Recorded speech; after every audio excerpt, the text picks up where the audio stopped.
The Chicago Bears back in first place in the NFC North, second in the NFC overall. Bet on Bears fans. Pat the Designer back at it again, just leaving ESPN. Had a great day at Fox at ESPN. This is big. I mean, this is one of those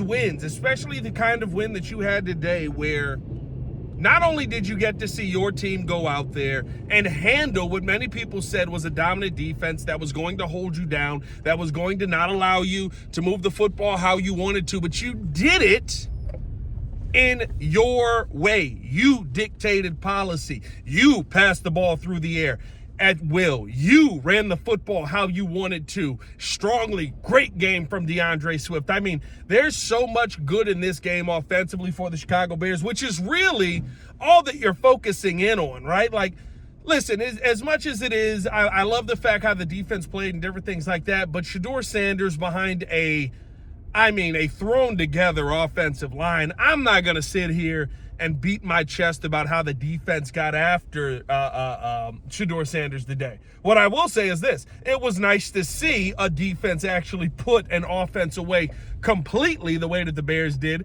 because we have seen that that offense get itself going versus some defenses that you're kind of like, I didn't expect you to be able to make plays in that situation. So it was good to see it from that standpoint, but offensively, how the entire game, your second drive and third drive, you go down the field, you're able to dictate policy in the first half. Second half of the game, DeAndre Swift showing he's much more physical than many of us believed he could be coming into this season, and now he's dominating on the ground, running through people to get into the end zone. The throw from Caleb Williams to DJ Moore, my God, I mean, there was so much good in this game to look at and look forward to.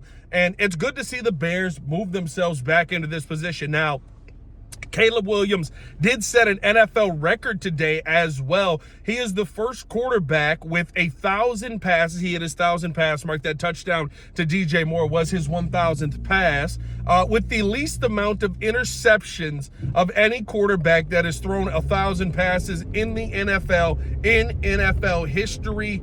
It's really good to see. You've got a quarterback who's learning a new system, who's taking care of the ball, who's getting the job done pretty consistently on the offensive end at this point. And I'll say this, right? The ups and downs that have been there, they haven't been games of, right, you're going one game where he does absolutely nothing and then another game where he gets himself back. Maybe you have a rough half. Sometimes you do have rough halves in the NFL. I don't know if people notice, the defenses on the other side get paid to play as well. But in having that rough half, right, he bounces back with a great second half. This entire game, this could be called the best game that Caleb Williams has played this season. Jeff Meller said that it's probably the best game that Caleb Williams has played in his career.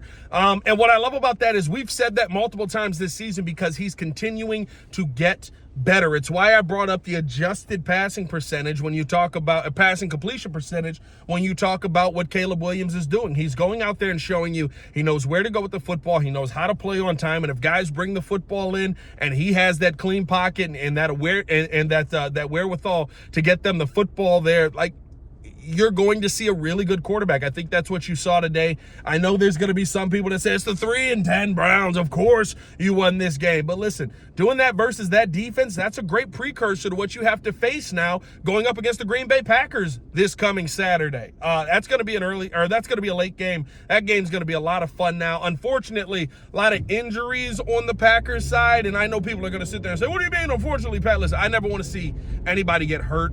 Michael Parsons, it seems like that is a torn ACL. Christian Watson left that game in an ambulance. Jaden Reed hurt himself at the end of the game, and so that could be something that lingers throughout the week. But you know what? Nobody cried. Nobody sat there sad. Nobody was upset when the Bears were down players.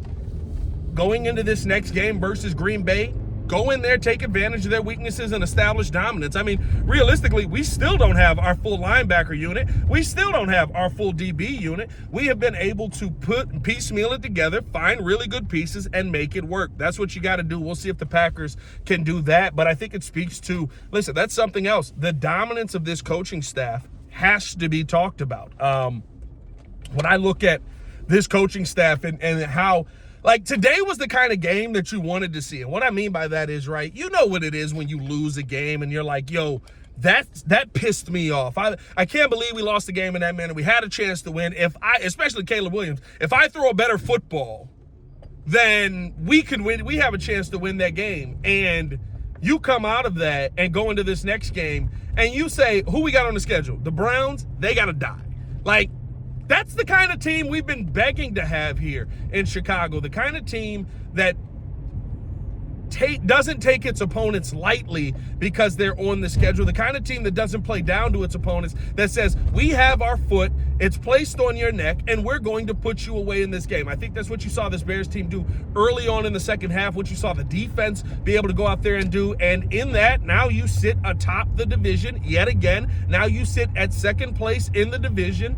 And hopefully, right, you're competing the rest of this way to try and get that bye week. Now, you got to find a way to win this game coming up versus the Packers. Like I said, the Packers a little bit banged up going into this game, but that doesn't matter. Nobody's, like, they're not going to take their foot off the gas in the slightest. It's still Bears-Packers. We know how competitive that can be. We have seen teams that have had literal mass units in divisional games go out there and compete, and they had much less on the line than what the Bears and Packers have on the line going into this game. I mean, this next game, honestly, because of the loss Detroit took today, because of the loss the Packers took today, this next game could truly decide how the NFC North shapes out and who ends up winning the NFC North. And in our wildest dream, listen, I thought the Bears were going to be a good football team this year. I didn't think they were going to be a great football team. The Bears are kind of proving that, hey, like, we're a lot better than a good football team.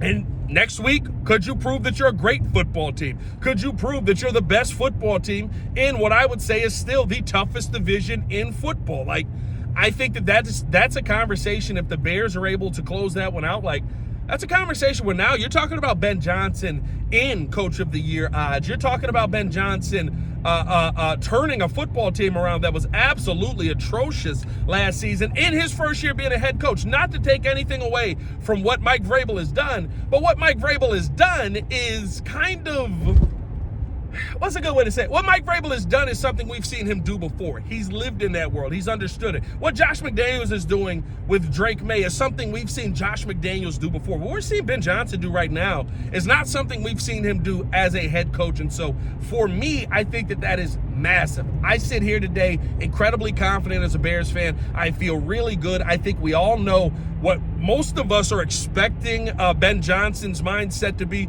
going into this Saturday's game. It is going to be a shorter week, so hopefully the Bears are able to get enough preparation on their hands. And I'll be honest with you, no matter what you say, this game is going to come down to who wants it more.